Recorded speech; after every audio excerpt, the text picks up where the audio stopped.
Are you ready? Because today we're going to work through and complete a full IELTS practice test. But before we get into it, be sure to download the free IELTS practice test booklet from the description or chat below. This booklet is great because it has space for you to write your answers as you watch along. It also includes every task, question, passage, task card, and sample response included in this practice test. Click the link and download for free.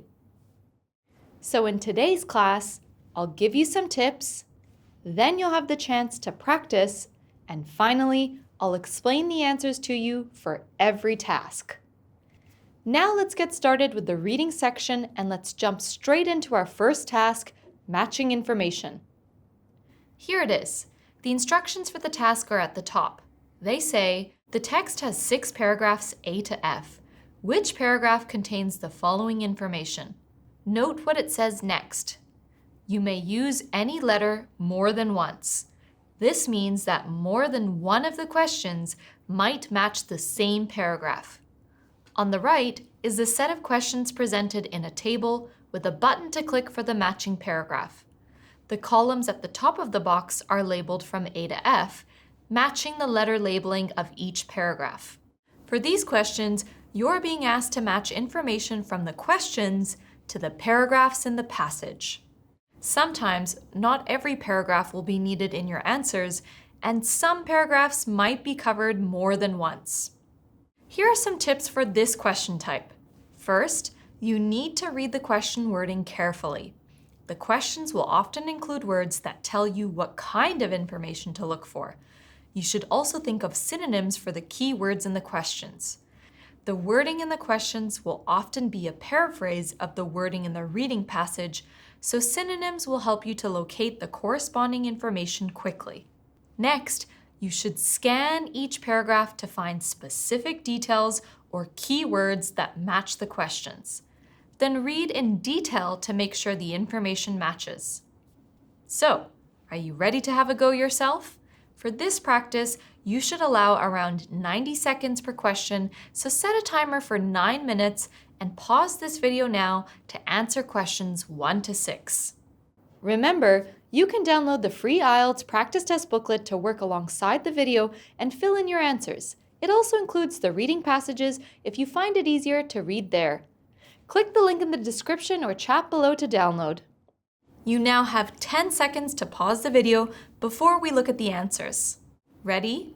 Start now.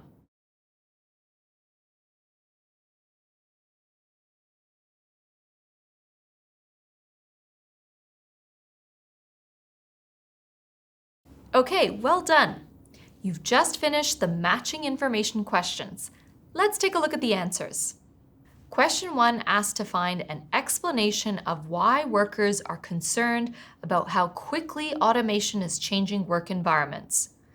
Remember that it helps to look for synonyms or paraphrasing, that is, saying the same thing in a different way. For this question, the key words here are workers, concerned, and quickly. The correct answer is paragraph C. Look at this sentence. It says, many worry that the pace of automation today outstrips society's ability to adapt. Worry is a synonym for concerned, and pace relates to the speed. This paragraph also says, automation is advancing at such a rapid rate that retaining efforts may not be sufficient to keep up. And rapid rate is another way of saying quickly. So in this example, the information matches even though the key words were paraphrased. Question 2 asks to find an example of automation being used in more ways than just traditional manual work. The correct answer is paragraph A. The paragraph mentions automation being used in other ways. The paragraph refers to chatbots and use in creative fields. It also says automation is no longer limited to repetitive manual tasks, but is expanding. Notice how each question tells you what kind of information to look for. Question 1 was an explanation. Question 2 was an example. And now question 3 asks for a comparison of how different groups describe automation. So we're looking for somewhere that mentions one group being compared against another group. we need to find a paragraph that compares at least two groups. So the correct answer for this question is paragraph D. The paragraph presents a contrast between how the media is shaping public perception with what companies are saying about automation. In this example, the words comparison and contrast were important keywords that linked the question to the answer. Question 4 asks for a reason why automation continues to be a topic that people disagree about. The focus is on disagreement. The correct answer is paragraph B. Did you notice any words that helped signpost a difference of ideas? The words despite and while are contrast signal words. They show there's a difference, contradiction, or opposing idea. Paragraph B says, despite these advancements, automation remains a contentious issue. It goes on to give a reason why this is the case, saying, many workers fear that increased reliance on machines and software will lead to widespread unemployment, and also that concerns persist about its long-term impact on employment rates. Next, question 5 asks you to find a suggestion for how businesses can directly help workers adapt to automation. Some key words here include suggestion, businesses, workers, and adapt. The answer to this question is paragraph E. It says, businesses must therefore take proactive steps to ensure that automation is integrated in a way that benefits workers rather than simply displacing them. The focus here is on businesses helping workers to adapt. The last question in this section asks, which paragraph contains a mention of how automation has affected jobs in different types of work? So we're looking for a mention. The answer is in paragraph A. Did you find some of the keyword synonyms? Look at the first sentence. It says, automation has transformed industries. This wording has a similar meaning to the words affected and different types of work used in the question. The paragraph mentions changes to different types of work, including manufacturing using robotic systems, customer service using chatbots, and creative fields for data analysis, content generation, and design. Did you notice that this is the second question that has paragraph A as the answer? We know this is allowed because the instructions say you may use any letter more than once. So, how did you find matching information? Let me know in the comments. Was this task easy or did you find it challenging? And remember, head to e2language.com for more matching information, practice questions, and more. Okay, on to the next IELTS reading question type, multiple choice. There are two different kinds of multiple choice questions in the IELTS reading test, single answer or multiple answers, but for this question, you have to select only one correct answer from the 4 options. So here it is. The instructions are short and say, questions 7 to 9, choose the correct answer.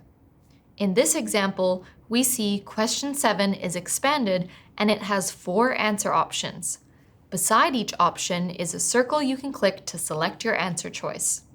With this type of multiple choice question, there is only one correct answer.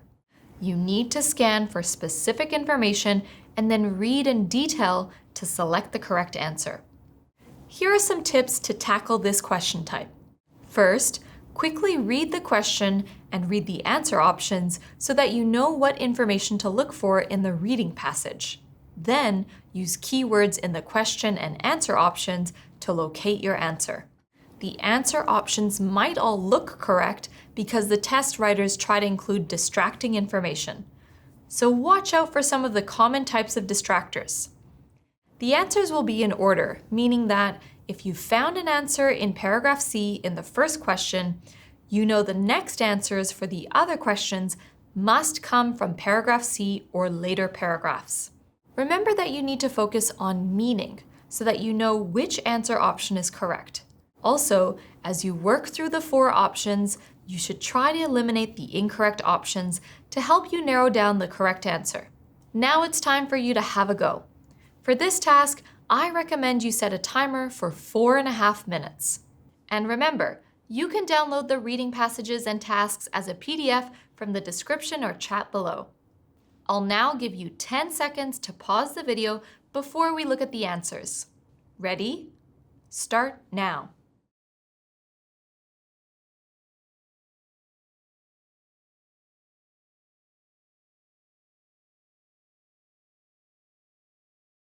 Okay, well done.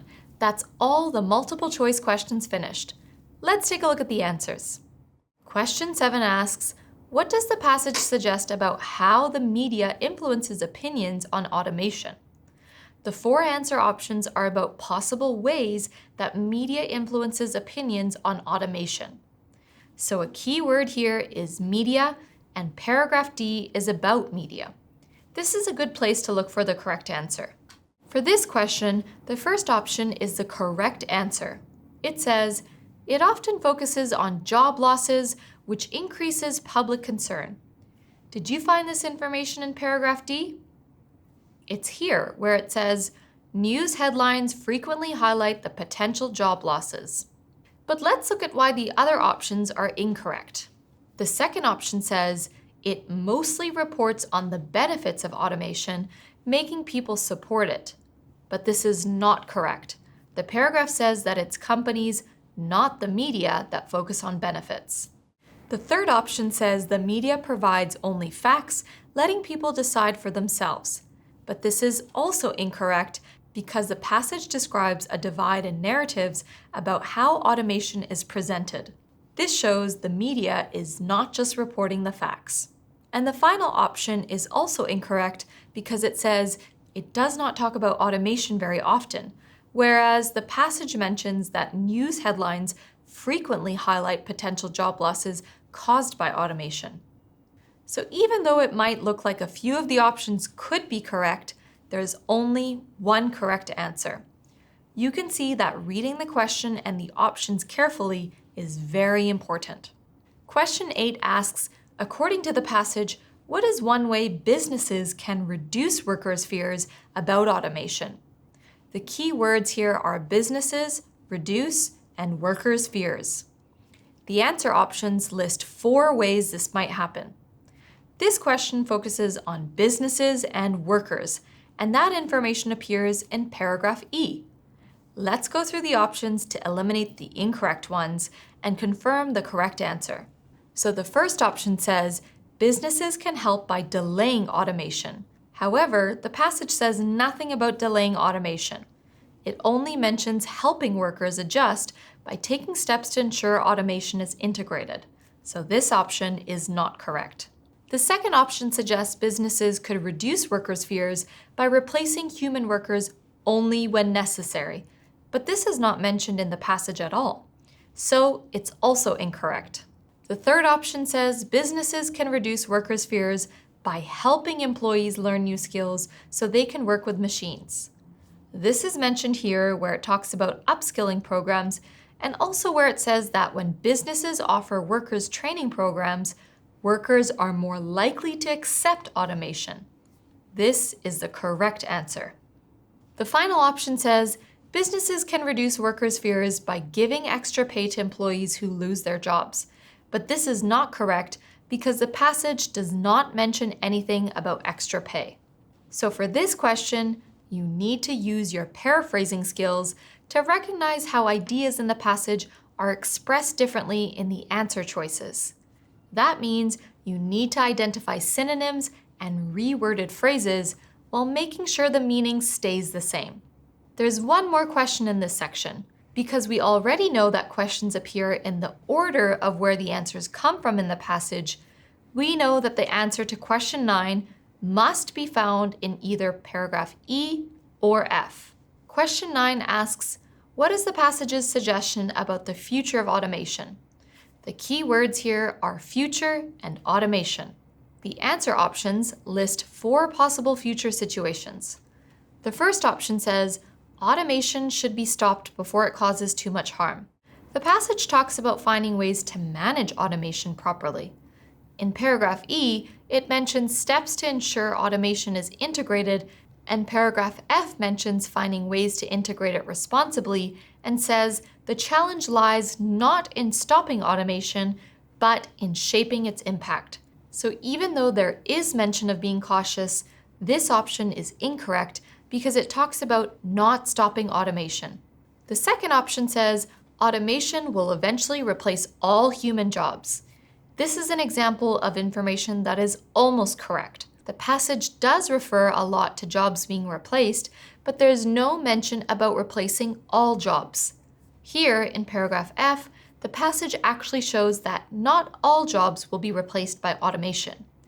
It states that automation can enhance productivity and improve job quality rather than merely eliminating roles. So this option is incorrect. The third option says automation will mainly benefit businesses by cutting costs. The text states that businesses will benefit, but it also stresses the need to help workers. Paragraph E talks about ways that benefit workers, and paragraph F mentions how automation could improve job quality. This option is incorrect. So far, we've eliminated all three options, which tells us the final option should be the correct answer, but we still need to check the information and confirm this. The fourth option says automation should be introduced in a way that benefits workers and businesses. Paragraphs E and F suggest that automation should be managed carefully so that it helps both workers and businesses. The last sentence in paragraph E makes this recommendation, as do the first two sentences in paragraph F. So this is the correct answer for this question. Great! You've now completed 9 questions in today's IELTS reading practice test. There's one more question type to go, and it's summary completion. Okay, looking at the instructions now, they say questions 10 to 13. Complete the summary. Write one word only from the text in each gap. These instructions are important because they tell us that each answer can only have one word and that this word must come from the passage. In some cases, you may be told to write no more than 2 words or 1 word and/or a number. So pay attention as this can vary. And you can see the summary here, and this one has 4 gaps that you need to complete. For summary completion questions, you're being tested on your ability to understand specific details and/or the main ideas in a part of the reading passage. Here are some tips for doing well with this question type.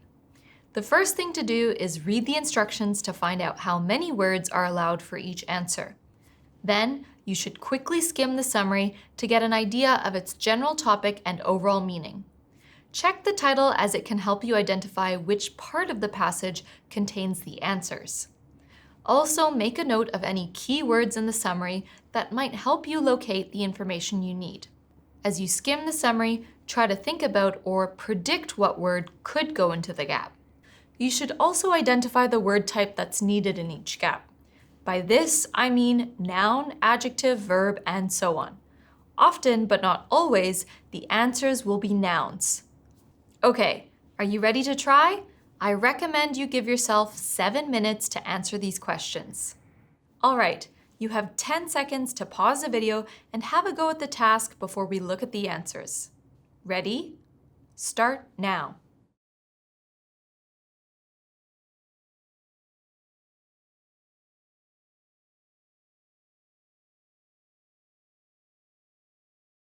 Well done! You've now completed all the questions in this practice reading test. And remember, head to e2language.com for more IELTS reading practice tasks and so much more.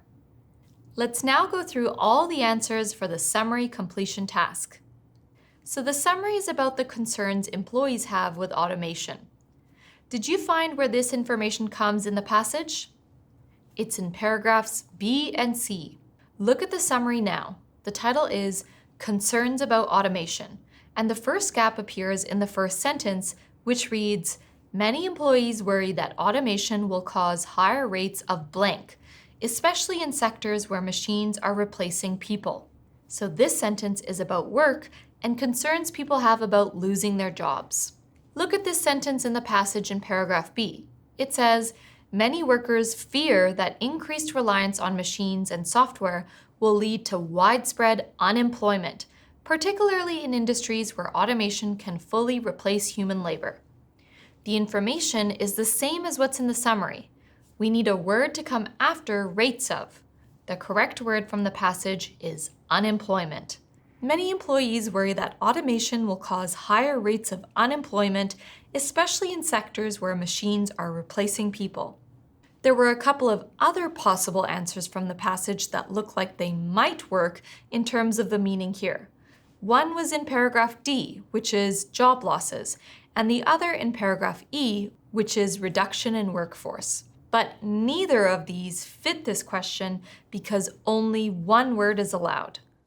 Being familiar with the phrase rates of unemployment also helped to confirm this as the right answer. So the next blank is in the sentence, some people feel they have very little blank over how automation is developing. So this sentence is about how people feel in relation to how automation is developing.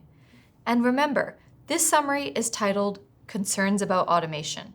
So from this information, we can work out that people are feeling they don't have enough of something in terms of this development. The answer is in paragraph C, where it mentions the perceived lack of control over automation's expansion.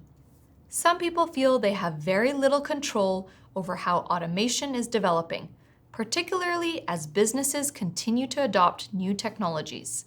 Notice how the word lack is paraphrased to very little. The meaning is the same, but the wording is different. The next sentence with a blank reads, a major issue is that blank is a technology which is developing so rapidly that workers struggle to adjust. We know from this sentence structure that the blank is about some kind of technology that is developing rapidly. Paragraph C talks about rapid development. It says, many worry that the pace of automation today outstrips society's ability to adapt. So the answer to question 12 is automation. The passage has other words that might look suitable, but they do not fit. The word machines in paragraph B, for example, might convey the correct meaning, but it doesn't fit. Machines is a technology is grammatically incorrect because machines is plural and does not fit with is.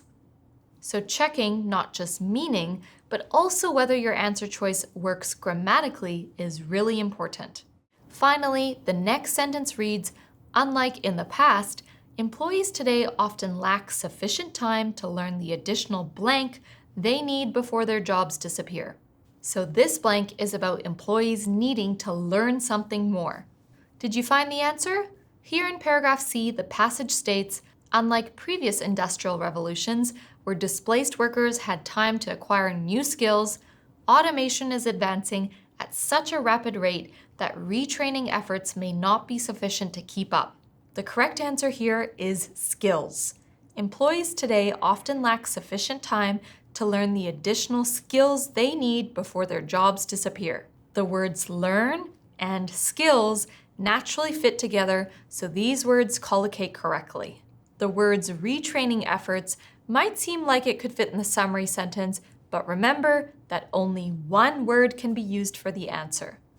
Also, the summary specifically talks about what workers need and not the method used to obtain it. So for summary completion, make sure you understand the summary before looking for the words. Check that the word or words you choose fit into the blanks, both in terms of meaning and grammar. And don't forget to check your answers and check your spelling. Here are all the answers for this reading practice test. How many did you get correct? Let me know in the comments. If you got all of them correct, you could be well on track to getting a high score on test day. If not, I recommend you head to e2language.com. Get started today for free or upgrade to one of our premium test prep courses and get access to heaps of practice tests, assessments, live classes, video lessons, and full mock tests with feedback. Okay, next section, IELTS listening and our first task, multiple choice. Today's practice tasks are based on listening part 2, so you'll be listening to a monologue on an everyday topic. Here it is. At the top, you can see the instructions. They say, listen and answer questions 1 to 4. Then below that, you can see the multiple choice questions. Before each part of the listening test starts, you'll be given some time to look at the questions. In this case, you're given about 30 seconds to look at questions 1 to 4 before the recording for those questions plays. Use this time wisely by understanding what the questions are asking and noticing keywords to listen out for or to listen for synonyms in the recording. Notice the instructions for each say, choose 2 correct answers. So these are multiple choice, multiple answer questions. You can see each has a question, followed by 5 answer choices, and you must pick 2 answers for each. My top tips for answering these questions are to read the question and answer option wording carefully. You should also think of synonyms for the key words, meaning words that have the same or similar meaning with each other. So you need to listen for keywords or synonyms to help you identify the relevant information quickly. Next, be sure to answer as you listen. Don't try and listen first and then answer the questions at the end, or you won't be able to keep up with the test. And eliminate incorrect options as you go to help narrow down the answers. Also, make sure you watch out for distractors. Often an incorrect option is mentioned in the text, but in a way that doesn't make it a correct answer. So be careful and don't fall for these tricks. Remember, you can download the free IELTS practice test booklet to work alongside the video. Click the link in the description or chat below to download. So, are you ready to have a go? Listen out for the key details and watch out for distractors. Here we go. You'll hear a recruitment consultant giving a talk to students who are interested in a career in construction. First, you have some time to look at questions 1 to 4.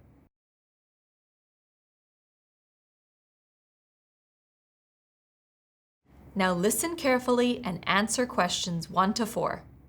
Hello everyone, my name's Alex Johnson and I'm a recruitment consultant at Build Right Recruitment. We're an agency that specialises in providing staff for the construction industry. Now I understand that you're all final year students in the School of Engineering and you're interested in working in construction. So I'd like to talk to you today about some of the opportunities available and the skills you'll need to succeed in this sector.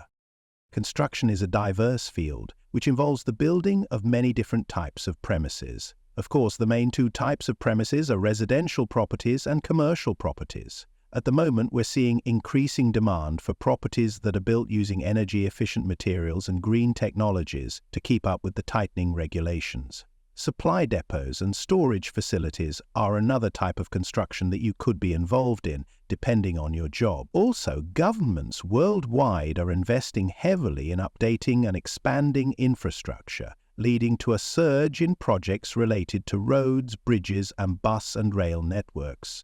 This means there's a need for civil engineers and project planners who can oversee these large-scale projects.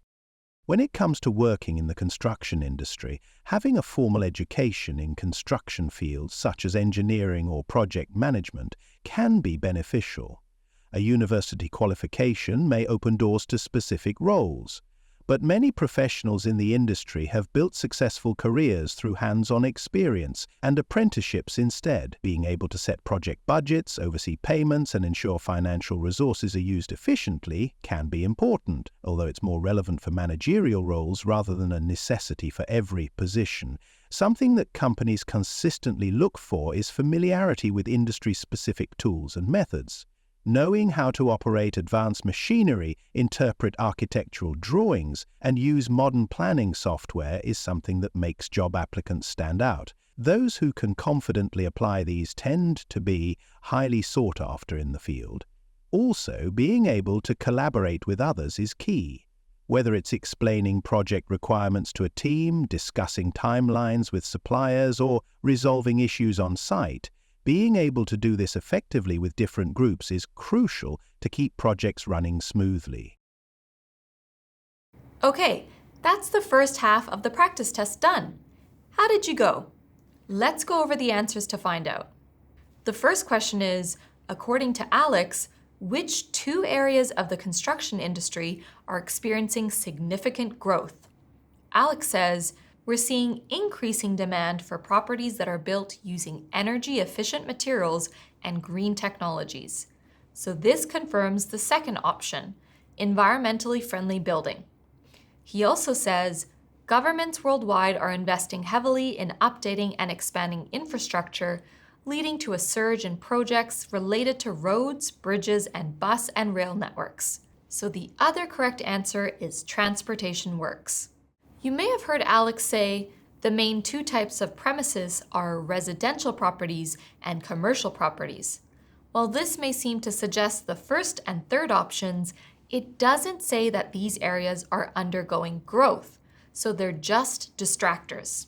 Similarly, industrial warehouses are covered when Alex says supply depots and storage facilities are another type of construction that you could be involved in. But again, no mention is made of this being an area of growth. So you can see how the exam uses distractors so that you have to listen very carefully rather than just word spot. The next question was, which two skills or qualifications does Alex say are essential for success in the construction industry? Alex says, knowing how to operate advanced machinery, interpret architectural drawings, and use modern planning software is something that makes job applicants stand out. Those who can confidently apply these tend to be highly sought after. So this means that technical knowledge is a correct answer. Alex also says explaining project requirements to a team, discussing timelines with suppliers, or resolving issues on site, being able to do this effectively with different groups is crucial, which relates to communication. Did any of you get tricked by the distractors? Let's go over them. Alex said having a formal education in construction-related fields can be beneficial, but many professionals in the industry have built successful careers through hands-on experience and apprenticeships instead. So he's mentioning a degree, but saying it's not essential, so that's the opposite of what we're looking for. He also mentions being able to set project budgets, oversee payments, and ensure financial resources are used efficiently. But again, this is just something that can be important and is more relevant to managerial roles, so again, it's not essential. So hopefully you now have a better understanding of multiple choice questions in IELTS listening. If you'd like more IELTS listening practice, specifically the multiple choice task, head to e2language.com and get started on your test prep for free. Let's now move on to the next listening task type, matching questions. Okay, here they are. The instructions say questions 5 to 10. Choose the correct answer and move it into the gap. So this is a drag and drop style question. In the paper-based test, the options would be lettered and you would just write the correct letter for each question number. Then you have a question. In this case, it asks, what information does Alex give about each of the following job opportunities? You can see a list of items on the left. These tend to be clearly identifiable things like names, places, activities, and so on. In this case, they're names of jobs. Then on the right, there's a list of answer options. These are usually descriptions, details, characteristics, or opinions. Here, it's details about the jobs. One thing to note here is that there are usually more options than you need, meaning that some of them will not match with anything in the list. They're distractors, but sometimes in matching questions, there will be fewer options on the right. For those questions, the options can be used more than once. In our example, there are 6 items in the list and 8 options, meaning 2 will not be used. Matching questions in the listening test are mainly testing your ability to be able to listen for detail about each list item and to recognize the connections between information to see which 2 items match together. Some top tips for matching are: read the list items and listen out for these in the recording, and the list items will be covered in the same order in the recording as the order they're listed in, so this can help you to know which one to focus on as you listen. In the preparation time, you should also read the answer options. One important point is that while the list items are usually mentioned exactly as they're written, the options will often be paraphrased. And as always in listening, watch out for distractors. If you're wanting a full detailed methods lesson on how to tackle matching questions, head to e2language.com for one of our IELTS test prep courses. Are you ready to have a go? Listen out for the key details and try to match them to the list items. Before you hear the rest of the talk, you'll have 30 seconds to look at questions 5 to 10.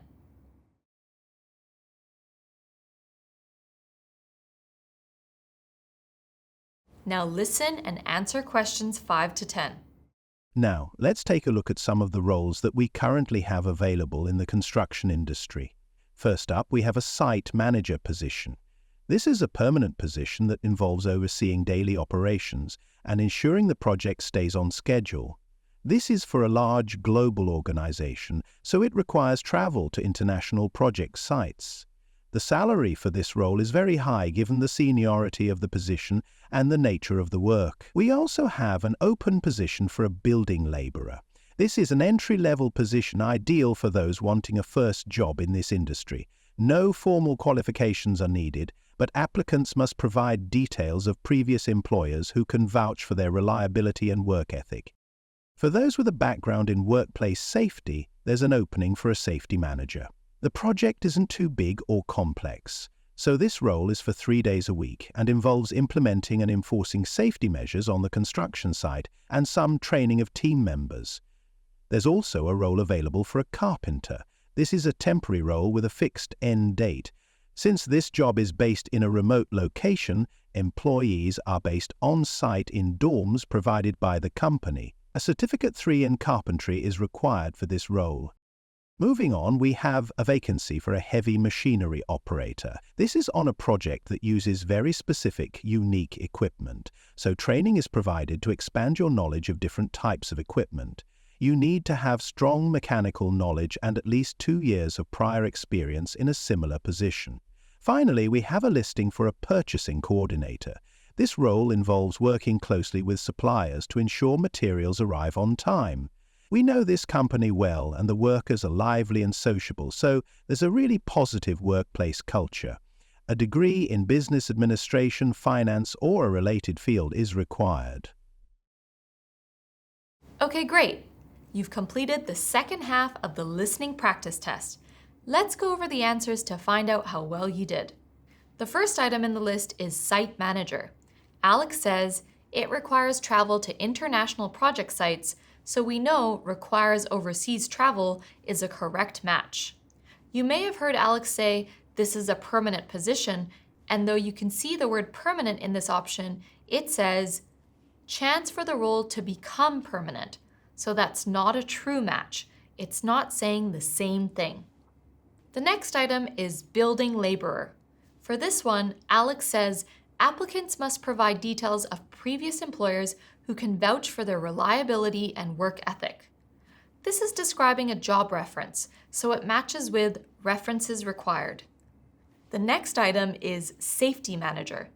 Alex says this role is for 3 days a week, so this matches with part-time work only. Again, the meaning is the same, but the wording is different. Next, we have carpenter. The recording says employees are based on site in dorms provided by the company. So the answer is includes accommodation. You may have also heard based in a remote location, but this doesn't necessarily suggest it requires overseas travel, so that option isn't a true match. The next job is heavy machinery operator. For this one, we hear training is provided to expand your knowledge of different types of equipment. This means a chance to learn new skills. You may have also heard mention of training in the safety manager role description, but there it was the manager who would be providing some training of team members, not receiving the training themselves, so that job doesn't match with learning new skills. The final item is purchasing coordinator, and the recording says the workers are lively and sociable. And this matches well with part of a fun team. And that leaves chance for role to become permanent and involves overtime work as incorrect options. So that should give you a good understanding of how to do matching questions. They require listening carefully for exact matches with the options given. Here are all the answers for this listening practice test. How many did you get correct?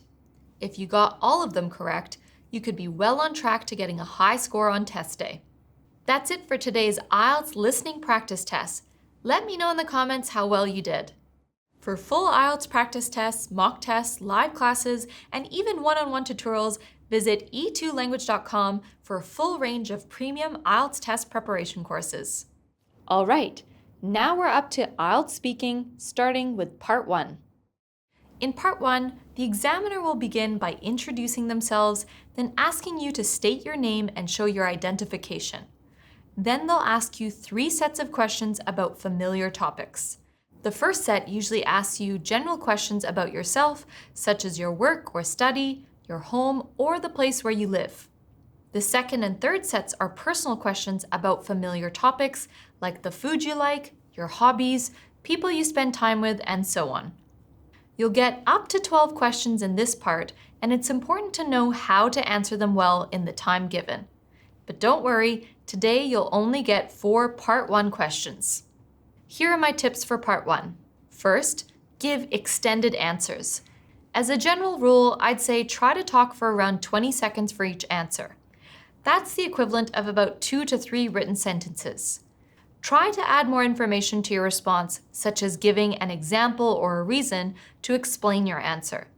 Also, make sure your answers have complete sentences. Don't just give single-word answers. Finally, there are no right or wrong answers to the questions, but what you say should answer the question. Now it's time for you to try Part 1. I'm going to ask you 1 set of questions, and you'll have 20 seconds to answer each.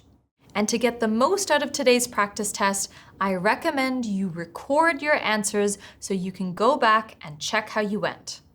Okay, ready? Here we go. Let's talk about television. What kinds of television programs do you like watching?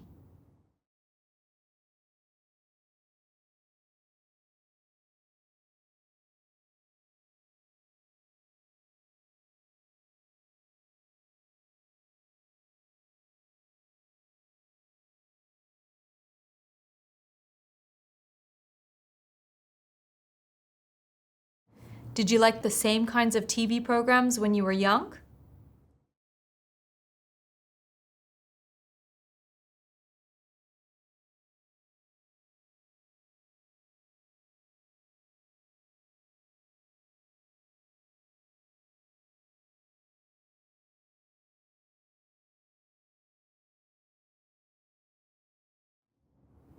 What types of television programs are most popular in your country?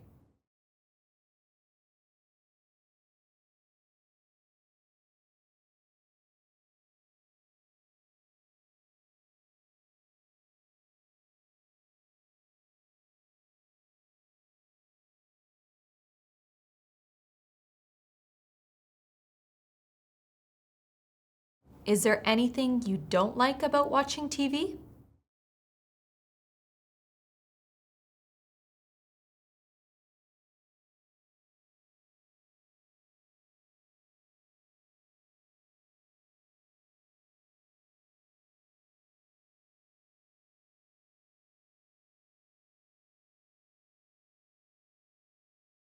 How did you go? The topic was quite straightforward. Remember that you're likely to be familiar with the topics in Part 1, so you should be able to respond easily from your own personal experiences and knowledge. If you want to practice with test-like conditions, head to e2language.com, and included in a range of our premium IELTS test prep courses are speaking assessments and mock tests. Okay, let's see how I'd answer these questions. Notice how I will extend my answers by giving extra information. Also listen for some of the different words and grammar structures I use to show my range and skills. First question, what kinds of television programs do you like watching?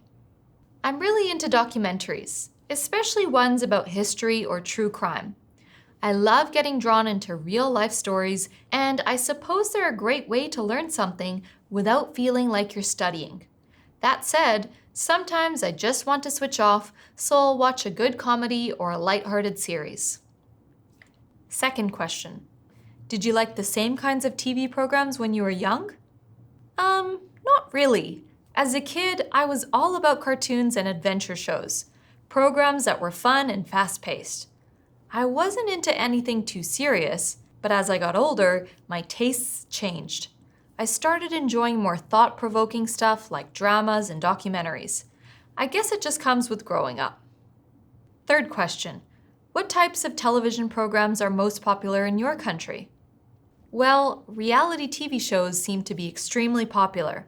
People love those based on competitions, things like cooking contests or talent shows, and of course, dramas are huge, especially ones with gripping storylines. But I'd also have to say that streaming services have changed things a lot, so now people want a mix of both international and local productions.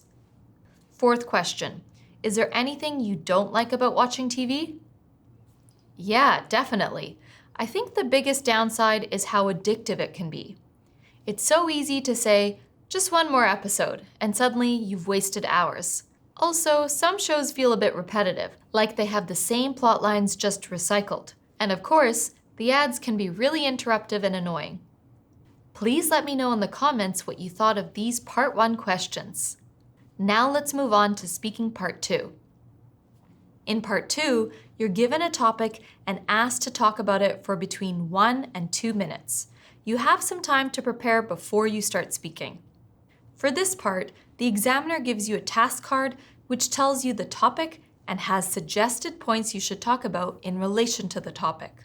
Broadly speaking, the topic is going to be about either a thing, a person, a place, an event, or an activity. You have 1 minute preparation time, and you can take notes to help you remember and organize what you want to say. Then you need to speak for between 1 and 2 minutes. Shortly, you're going to have a chance to practice a sample Part 2 speaking test. Before that, here's a few tips to think about. First, it's really important to use your 1 minute preparation time well. In this 1 minute prep time, you need to quickly read the topic and suggested points and take a few short notes. Don't try to write sentences or even detailed notes. There is not enough time. Just note down 1 or 2 words for each suggested point to help you stay focused when talking. Make sure you speak for the full 2 minutes. Think about ways you can add extra information to what you're saying. You might give reasons, explanations, or additional details. Also, remember to think about your fluency, using a range of vocabulary that relates to the topic, using a range of grammar structures and sentence types, and showing good pronunciation. Okay, so now it's time for you to practice Part 2. Make sure you have a pen and paper and a recording device to record your speaking. Remember, you can download the free IELTS practice test booklet, which includes the Speaking Part 2 task card and space for notes. Click the link in the description or chat below to download. Are you ready? Here we go. Now I'm going to give you a topic and I'd like you to talk about it for 1 to 2 minutes. Before you speak, you'll have 1 minute to think about what you're going to say. You can make some notes if you wish. Please use a pen and paper for your notes, and here's your topic. I'd like you to describe a time where you enjoyed sharing a meal with a friend.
You now have 2 minutes for this.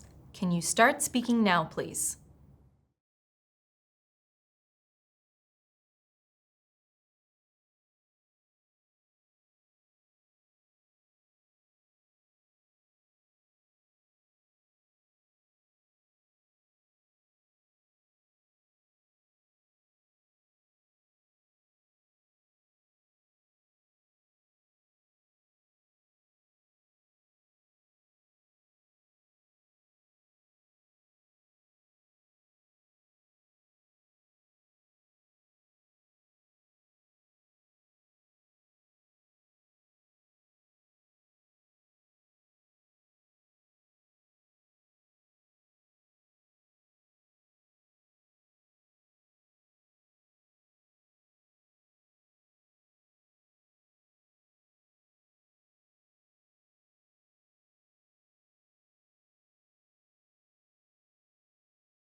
Thank you. How was that? Did you manage to make a few notes in the 1-minute prep time? It goes quickly, right? And did you manage to speak for the full 2 minutes? Let me show you how I would answer this Part 2 task. During the prep time, with only enough time to write a few words, this is what I would write. For who, I'd jot down the name, in this case my friend Alex. For where, we ate in a Chinese restaurant. What we ate was a vegetarian hot pot. Notice the use of abbreviation here. That's a good trick for writing notes quickly. And why I enjoyed it, well, I hadn't seen Alex in 3 years, so it was a chance to reconnect and reminisce. Notice I'm noting some strong vocab here. And I also enjoyed it because it showed our friendship is still strong. And now I'll give my full response. Listen for my use of vocabulary and grammar structures, how I develop the topic and link my ideas, and my pronunciation. I'm going to talk about a time when I really enjoyed sharing a meal with a friend. It happened about a year ago when I met up with my old friend Alex. We'd been close in university, but after graduating, life got busy and we lost touch. In fact, it had been almost 3 years since we'd last seen each other, so we decided to catch up over dinner. We chose a cozy Chinese restaurant in the city that specialized in hot pot. It was a great choice because hot pot is such a social meal. You sit around a steaming pot, cooking your own food, and it naturally creates conversation. The atmosphere in the restaurant was warm and lively, with the sound of bubbling broth and people chatting all around us. We ordered a vegetarian hot pot, which was perfect because Alex is vegetarian. There was a huge variety of fresh ingredients: mushrooms, tofu, leafy greens, and noodles. I remember the spicy broth being absolutely delicious, and we kept adding more ingredients as we talked. The whole experience felt interactive, which made the meal even more enjoyable. What made the evening truly special was the chance for Alex and me to reconnect. We reminisced about our university days, shared stories about what we'd been up to, and laughed a lot. I felt like no time had passed at all. Even though we'd been apart for so long, our friendship was still as strong as ever. Since that night, we've stayed in touch more regularly, and we're actually planning another dinner soon. I think meals like this bring people together, not just for the food, but for the memories they create. Obviously, the content of your response will be quite different to mine, but you can see that I managed to talk for the full 2 minutes by developing my ideas. I used a variety of appropriate vocabulary and grammar structures, and hopefully I sounded fluent with good pronunciation. If you can do those things too, you'll do really well in this part. For more information on IELTS speaking scoring, head to e2language.com, and included in a range of IELTS test prep courses are methods videos that go into detail on all aspects of IELTS speaking band descriptors. Now it's time for Part 3. Part 3 is where you have a discussion with the examiner. The examiner is going to ask you questions on 1 or 2 different topics that have some connection to what you just talked about in Part 2. The questions you're asked in this section are more complex than the ones you're asked in Part 1 of the test. Your answers are likely to be a bit longer too, so this is where you can give more detailed responses to questions. Instead of giving more factual information like you're asked for in Part 1, Part 3 questions ask you to respond in a more abstract way. For example, they may require you to justify an opinion, evaluate changes over time, speculate, assess the importance of something, compare and contrast, and so on. In Part 3, you should speak from a more general and objective perspective. So for example, rather than talk about what you like, you should talk about what most people in your country like. The examiner will ask from 2 sets of questions, and this part of the test will take about 4 to 5 minutes. As with the other 2 parts of the speaking test, you'll be assessed on your fluency and coherence, your range of vocabulary and grammar structures, and your pronunciation. Remember, Part 3 is about answering in a more general but in-depth way, so you need to make sure your responses are well developed. Here are my top tips for speaking Part 3. Aim for between 20 and 40 seconds per answer. To develop your answers, think about giving what we call a 3-step answer to each question. For step 1, you should state your position, such as saying, I agree, I disagree, yes, no, or I think. In step 2, you can give a reason, explanation, outcome, and so on that supports your position. And then step 3 is where you can give an example. Even though there are no right or wrong answers, it's important you listen carefully to the questions because you need to make sure you're answering the actual question that you're being asked.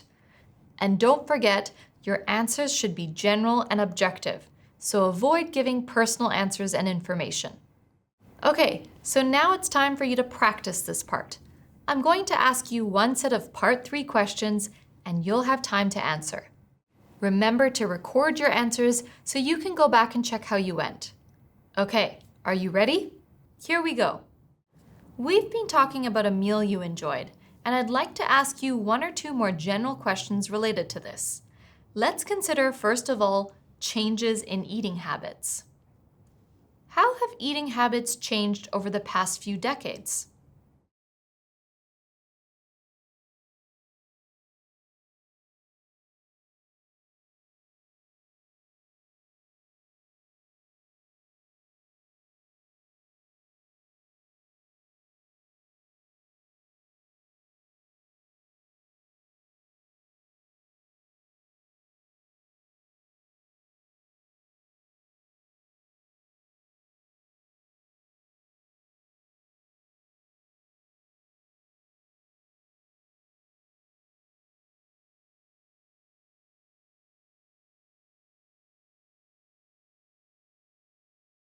Do you think fast food culture has affected the tradition of sharing meals?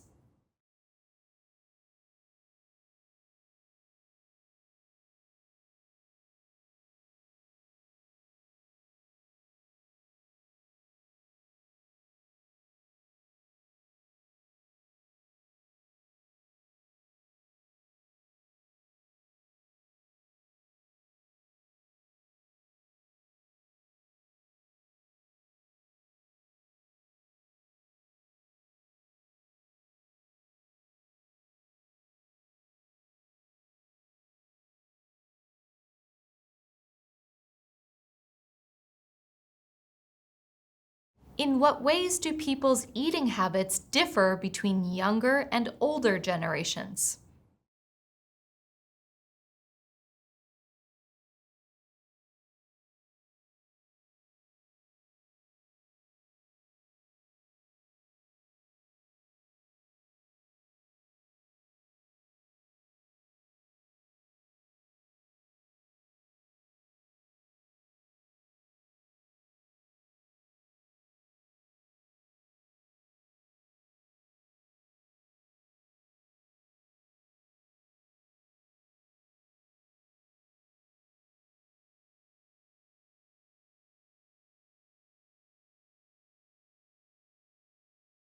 How did you go with these questions? To help you evaluate, you can compare your responses to how I respond. Listen for whether I answer the questions in a general way and whether I develop my answers. First question, how have eating habits changed over the past few decades? Well, eating habits have changed dramatically over the last few decades. People used to cook at home more often, but now, with busy lifestyles, there's a shift towards convenience, which means people are eating more ready meals, takeaways, and eating out more. There's also been a big rise in health-conscious eating. You see more organic food, plant-based diets, and people cutting down on sugar. In saying that, ultra-processed foods are also more common than ever. For example, in many cities, you'll find fast food joints on every street corner, which wasn't really the case 30 years ago. If this trend continues, we might see even more health-related problems in the future. Second question, do you think fast food culture has affected the tradition of sharing meals? Yeah, I think so. Fast food has made eating more individualistic. People often grab a burger on the go instead of sitting down for a proper meal. Traditionally, meals were a social event, especially in cultures where family dinners were important. But now, with things like food delivery apps, People eat at different times in front of screens or even alone, even when they're in the same home. This kind of change is a bit of a shame and could have quite negative consequences on family dynamics especially. Third question, in what ways do people's eating habits differ between younger and older generations? There's definitely a contrast. Older generations tend to prefer home-cooked meals and traditional recipes, while younger people experiment more with different cuisines like Persian and Sri Lankan food or fusion food. Plus, young people often eat on the move, relying on fast food or meal prep services, whereas older people usually sit down for meals. Another big difference is social media. Young people are influenced by food trends online like superfoods or veganism. But one thing's for sure, both groups seem to be becoming more aware of the importance of nutrition for general health, which is a good thing for society overall. Did you answer in a similar way, with extended responses and objective ideas rather than personal experiences? If so, you're going to do well in this part.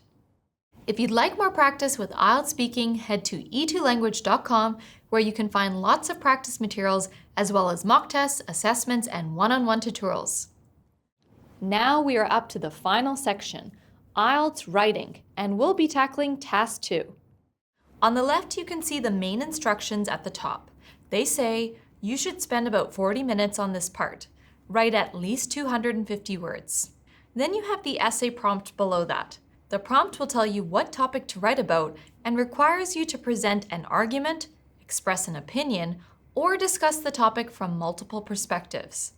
Below the prompt is further instructions. These are always the same. They say, give reasons for your answer and include any relevant examples from your own knowledge or experience. So, you're clearly being asked to give an extended response with several reasons that are supported with evidence. Now that you know what the task looks like, let's quickly go over how it's scored, so you know what you need to focus on to do well. So you're scored on a scale of 0 to 9. You're being assessed on task response, which is about whether you address the prompt appropriately with relevant ideas that are fully supported. You're also being assessed on coherence and cohesion, which is whether your ideas can be followed easily because you use a logical sequence of information with appropriate paragraphing. Then there's lexical resource, which covers your ability to use a wide range of vocabulary and correct spellings. And finally, grammatical range and accuracy, which looks at whether you can use a wide range of grammatical structures with appropriate punctuation. Each of these areas contributes to your overall band score. A strong essay balances all 4 criteria.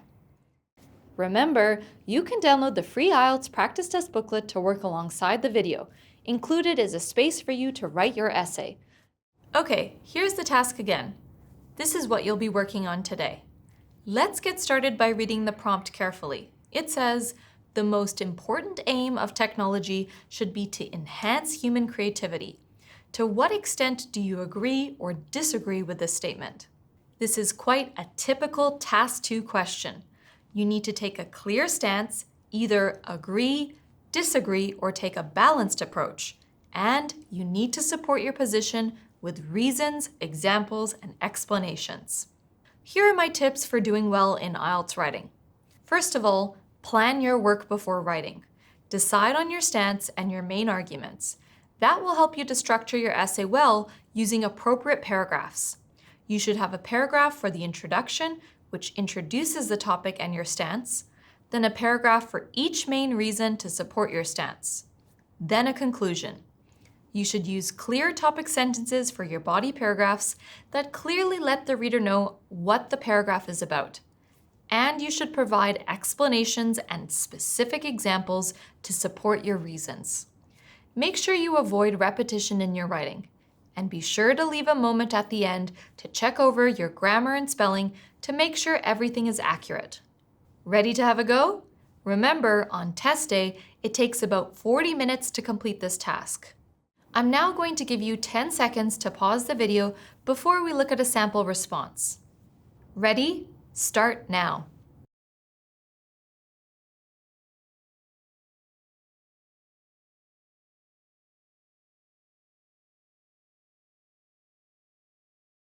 Okay, did you complete the full Task 2 essay?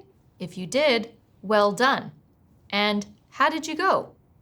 If you'd like individual feedback on your writing from an IELTS expert, take a writing assessment or a mock test available in a premium E2 IELTS test prep course. Let's now go over a high-scoring sample response.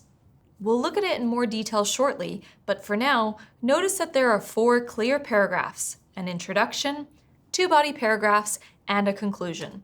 And you can see the word count is 282 words, so that's nicely over our 250 minimum, but without becoming too long and potentially wandering off topic or becoming repetitive. Let's look at the introduction. First, the topic of technology is introduced.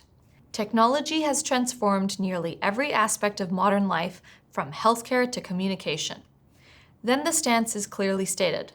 While some argue that its most important purpose should be to enhance creativity, this view overlooks the fact that technology is fundamentally designed to solve problems and improve efficiency. Its primary value lies in advancing human well-being rather than serving as a tool for artistic expression. So this essay is clearly going to strongly disagree with the idea that the most important aim of technology should be to enhance human creativity.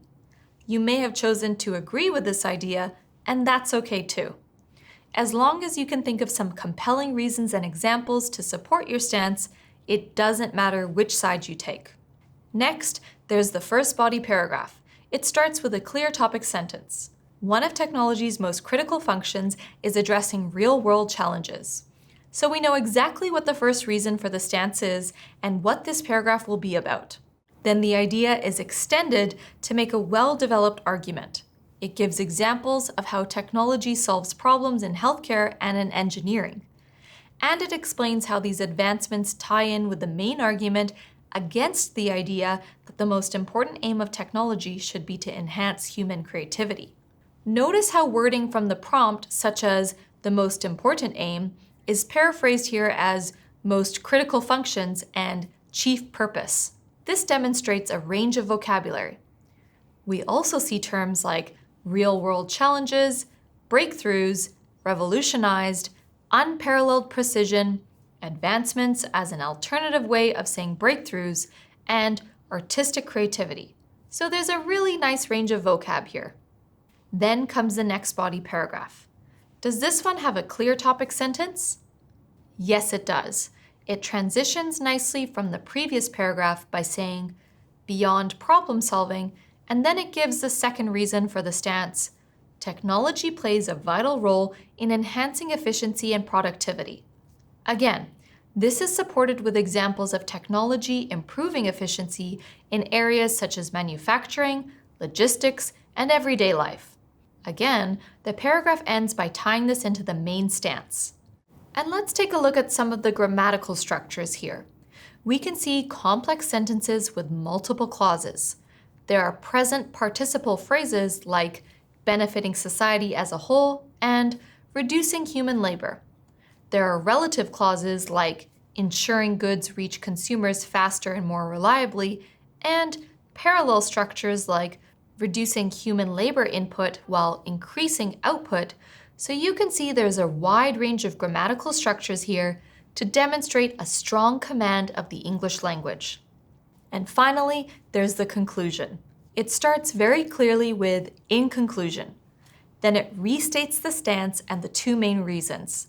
Then it rounds off with a nice closing sentence looking towards the future. As society continues to evolve, technological advancements will remain essential in driving progress and improving overall quality of life. So this response addresses the prompt appropriately with a clear and fully developed position with relevant, fully extended ideas, strong cohesion, and a wide range of vocabulary and grammar. This would be a high-scoring response. What about yours? Let me know in the comments how you think you went. So what are some of the key takeaways from this lesson? Well, always structure your response logically. Be sure to use a range of vocabulary and grammar. Remember to support your stance with reasons and examples, and be sure to proofread your work at the end. That's it for this IELTS writing practice test. Remember, for expert IELTS writing feedback, head to e2language.com and sign up for a premium test prep package and take an assessment or a mock test. And that's it. Wow! How did you go with the full practice test? Let me know in the comments what you found challenging or if you got every question and task correct. Keep practicing, and I'll see you next time.